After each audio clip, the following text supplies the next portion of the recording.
What a head, son! What a head! How's it, guys? This is Dayvy, FPL, and welcome back to the Fantasy Premier League video here on my channel. Now in this video, I'm going to take you guys through the current wildcard template, or at least the players that I've seen in most people's wildcard drafts, so that you guys can get a little bit of a comparison going here. And maybe if you aren't wildcarding, it's also going to be quite an interesting video to maybe see how your squad currently differs from the wildcard template. So that's something you guys are interested in. Sit back, relax, and let's get straight into it. So to start off the video, I wanted to give you guys some context about this wildcard template, because what a template is, it's basically the players that are most highly owned in most people's drafts. And now this isn't kind of a certified template. I don't have a seal of approval here. This is simply just my own opinion of kind of monitoring FPL Twitter and the FPL community as a whole, and kind of seeing which players own the majority of FPL managers that are wildcarding drafts. So there will be some variations here, there will be some changes, one or two combinations that maybe will change. We'll discuss this as I talk about those players throughout the draft. And as I said, quite an interesting video for those of us who aren't wildcarding. I personally am not.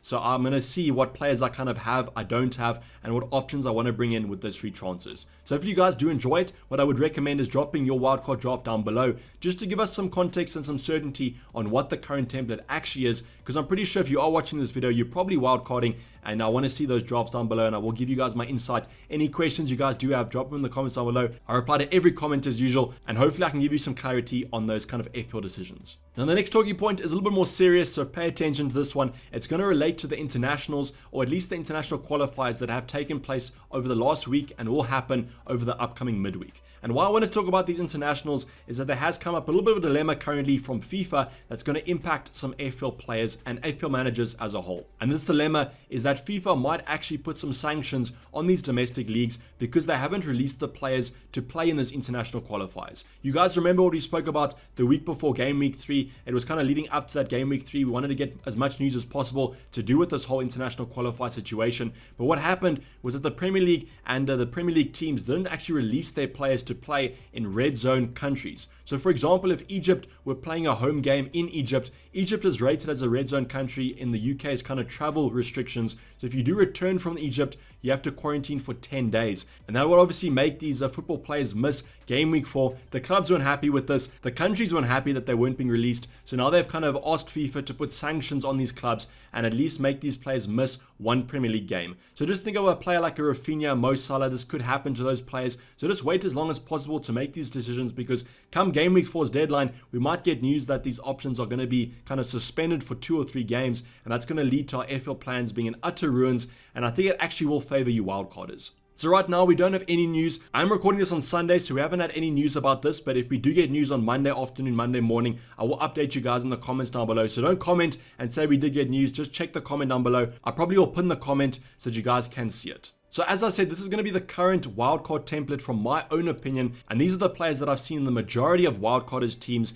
and so we're going to be going through each of them, talking about them. Do I think they're a good decision? If you are on free transfers, not on a wildcard, should you be looking at these players to bring in, and all that good stuff. So starting off with the bench, as I always say, it's the most boring part of any kind of draft. So the first player on the bench is going to be your reserve goalkeeper, which is going to be Angus Gunn from Norwich. Now there has been some speculation about, because we have looked at Tim Krul not really playing that well overall, Norwich defense hasn't looked that great. Maybe Angus Gunn could find himself in that starting 11. So at 4.0 might be a playing goalkeeper, so maybe bring him in if you want to go for a 4.0. I would recommend going for a 4.0 on a wildcard, especially because you want to get as much money in that starting 11 as possible. The rest of the bench, the only interesting one probably at 4.5 is going to be Allen from Everton. There has been some Sissoko picks that I've seen that has been a little bit template, because obviously just signed for Watford. It looks like he's going to get forward quite a bit and is nailed in that starting 11. So maybe Sissoko, but Allen could also be a good option at 4.5, but I just don't think he'll get too forward. So I don't really know what you're relying on from FPL points, to be honest. The next two options, Ben White comes in after a couple price drops. I think he might be 4.3 million right now. And with those lovely Arsenal fixtures coming up, now I know what you're probably thinking, Arsenal are absolutely dismal, look absolutely terrible. But I do think with those lovely upcoming fixtures, Arsenal will rebound from that. And I can honestly see Ben White getting a couple of clean sheets, at least in the short term. So Ben White, recommend him as a cheap defender. Then I also would recommend Livramento at that 4.2, 4.1 bracket. He looks like a great option at that fullback position. Now it is Southampton, who aren't that great defensively, but I still think he is cheap. So you're not really relying on him for too many points, and at least he does play if you have to get him off the bench. But now going on to the starting 11, if you guys did watch the wildcard rating videos yesterday, you'll see that the majority of these players are actually quite similar to one of the drafts. And that's because I kind of chose that draft with some variations because I knew that it was more template than others. And that's why I've changed it up. I've put the players that I've seen in majority of managers' drafts. And that's why I'm going to label this as the wildcard template, or at least the unofficial wildcard template that we currently do have. So starting off with the defense, we've got Sanchez here. Although the Brighton goalkeeper was in the majority of sides at the start of the season, he's going to remain that way. I haven't really seen too many variations there. The only player that you might be also looking at is someone like a Lloris or a Sarr from Wolves. I've seen those options in some people's drafts, but I think at 4.5, majority of managers will still go with Sanchez, as the Brighton defense hasn't been that bad, but I still think that 4.5 is a great price to get Sanchez at, and he does look still nailed, so nothing to worry about there.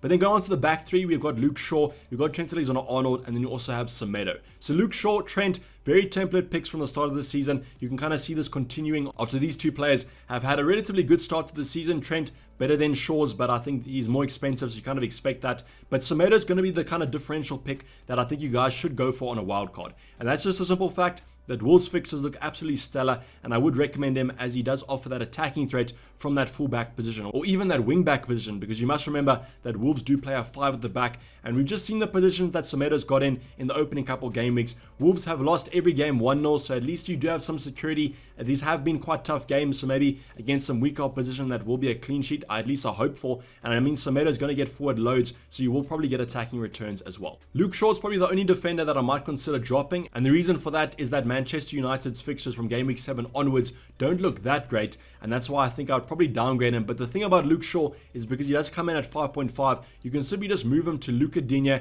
or even a Chelsea option come game week 7. And you know, Chelsea's fixtures from game week 7 onwards look absolutely great, so I can see that move being quite popular because Ben Shaw had a couple of price drops, Reece James, a player like a Rudiger Christensen all come in around that 5.5 bracket, and that Chelsea defense looks rock solid. So combine that with good fixtures, I think that's going to be absolute FPL gold. So Luke Shaw, at least hold him for maybe 3 fixtures and then switch him, and that's why I think I still would go for him on a wild card, as you're still offering some security from that high ownership. Going on to the midfield department, we have 4 different teams here that are highlighted, and I would recommend going with probably all of them because their fixtures do look quite good in the upcoming game weeks. The first place teams already spoken about. It's going to be Adama Traore from Wolves. Just looks like a great option at 6 million. The only thing about Adama, I've said this throughout the previous videos, is that from a finishing point of view, looks absolutely dreadful, but if he can find those finishing boots miraculously, maybe over the international break, has been training his shooting, and he's going to come back in game week 4 absolutely banging. But I mean, from a dribbling point of view, from a strength point of view, no one can kind of compare to him at the current moment, and with those lovely fixtures coming up, as I've mentioned,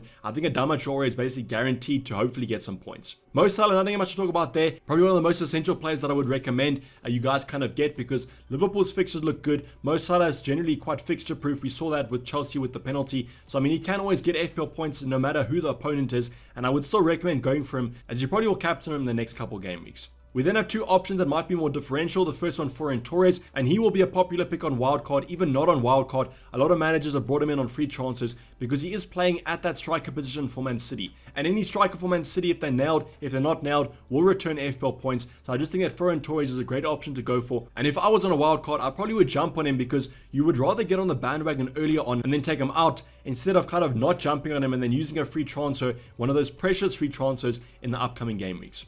The next player is going to be Rafinha. My optimum strategy with Rafinha that I would probably do is try to take a 1-week punt on someone else and then bring Rafinha in from game week 5 onwards, because that's when Leeds fixtures do turn. And obviously in game week 4 he faces Liverpool, which isn't a great fixture to be honest. But on a wild card, don't want to kind of plan short-term transfers. I can understand if you guys do want to go for Rafinha from game week 4 onwards, and then you can simply just keep him for the medium term because Leeds fixtures look great. Go on to the front line, and this is probably the most template part of this draft, is this front line I've seen in the majority of wildcarders teams. And if you are going to go for a 3-4-3 formation, chances are you probably have this front 3. So first of all, Antonio, 100% I would kind of go for him. I understand that there might be some rotation risk there once the Europa League does start, which starts relatively soon, but I genuinely think that Antonio will play the Premier League games, and one of these other options that West Ham have signed in the latter stages of this transfer window will probably play that false 9 or that striker position. So Antonio, nothing much to worry about there. If he plays, he scores FPL points. We've seen that in the opening 3 games, and he might even be a captaincy consideration for game week 4, to be honest. Against Southampton, that haven't been been that great.